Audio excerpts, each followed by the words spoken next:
Matemātikas izaicinājums 66. diena – daudzstāvīgas daļas 2. daļa.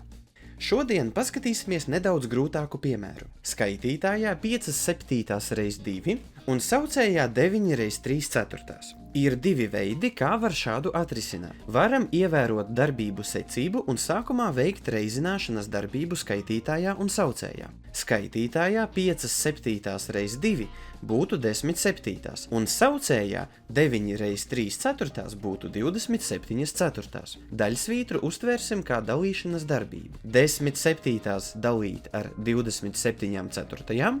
Apgriezīsim dalītāju un sanāks 10/7 reiz 4/27, kas būs 40/189. Taču ņemot vērā parasto daļu algebraisko pielietojumu, kurš mūs drīzumā sagaidīs gan fizikā, gan matemātikā, izskatīsim vēl vienu domāšanas veidu.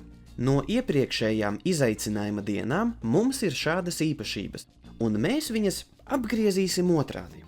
AC dalīts ar B ir A dalīts ar B reiz C, savukārt A dalīts ar BC ir A dalīts ar B dalīts ar C. Lai arī nekas būtiski nav mainīts, no pirmās īpašības mēs tagad varam redzēt, ka reizinātāju no skaitītāja var iznest kā visas daļas reizinātāju. Savukārt no otrās īpašības mēs redzam, ka reizinātāju no saucēja var iznest kā visas daļas dalītāju. Tad no mūsu piemēra iznesīsim 5/7 kā reizinātāju un 3/4 kā dalītāju. Sanāks 2/9 reiz 5/7 dalīt ar 3/4, kas būs 2/9 reiz 5/7 reiz 4/3, kas, protams, arī būs 40/189.